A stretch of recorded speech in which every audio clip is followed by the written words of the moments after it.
అవుతుంది. పేర్ని నాని ఏమన్నారు, ఈ విధమైన సివిల్ సప్లైస్ కేసులో అందరినీ కూడా ఎవరి మీద తీసుకోనంత కఠినంగా నా మీద తీసుకున్నారు. సీజ్ ది షిప్ అన్నారు, దాన్ని ఏం చేయలేదు, ఇంకోరిని ఏమనలేదు. కాబట్టి ఇద్దరి ఆరోపణ ఒకటే, మామూలు కేసులను పెద్ద కేసులు చేసి మమ్మల్ని కక్ష సాధింపుతో వెంటాడుతున్నారు, అయినా రెడీ వచ్చేయండి అని.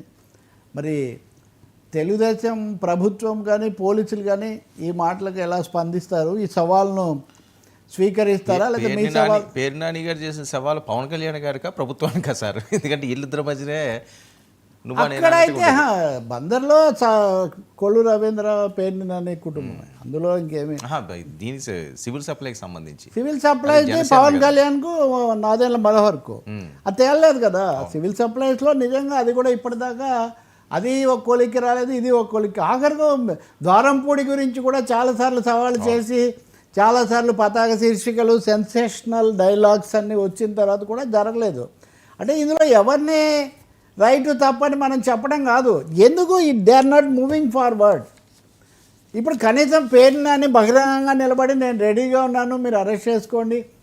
ఇది ఇళ్ల పట్టాల కేసు, వంశీ మీద పెట్టిన వాటిలో కూడా చివరిది ఇళ్ల పట్టాల స్థలాల ఆక్రమణ లాంటి కేసే.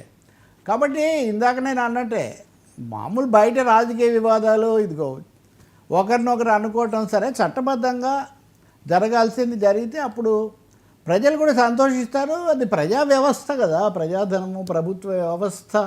ఇంకొకటి ఏమంటే ఏదేదో మాట్లాడి ఏమీ జరగకపోతే విశ్వసనీయతకు కూడా ఒక సమస్య వస్తుంది. అది పోలీసులకు కూడా వస్తుంది, అది కోర్టులకు కూడా ఒక ఇరకాటంలాగా మారిపోతుంది.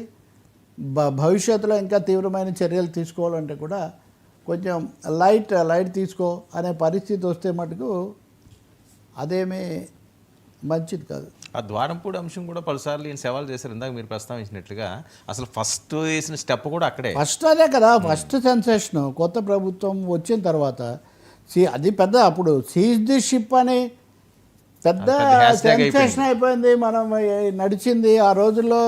నాలంటాడు ఎవడన్నా చూద్దాము చట్టబద్ధం ఇట్లా అంటే కొంతమందికి ఏం నచ్చలేదు.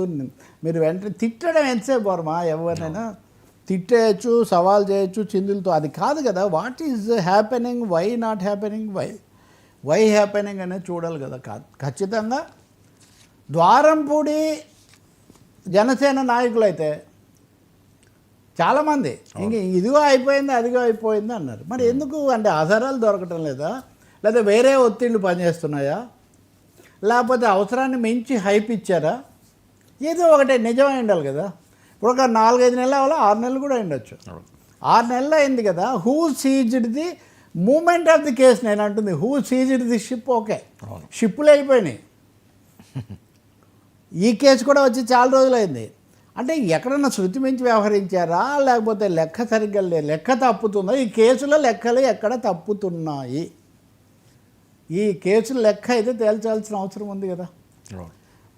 ఎవరిని అంటే రోజు పొద్దునే మనం చాలా తీవ్రంగా ఒకరినొకరు అనుకోవటము, అందరినీ లోపలేస్తాం లేదా అందరినీ భూస్థాపితం చేస్తాం ఇవన్నీ అనటము, వాళ్ళు బయటకు వచ్చేస్తున్నారు కదా.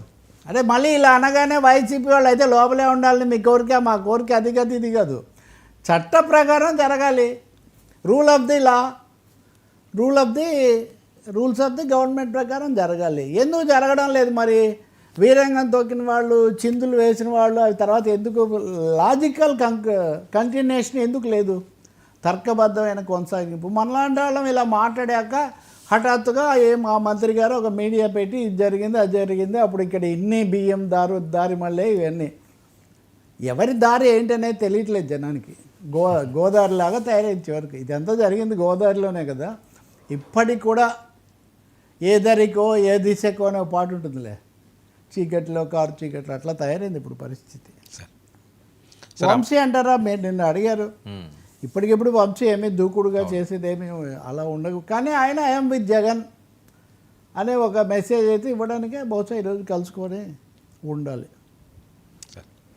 సార్, అమరావతి భూములు అమ్మడం లేదే, బాబు సర్కార్పై బ్యాంకు గుస్సా.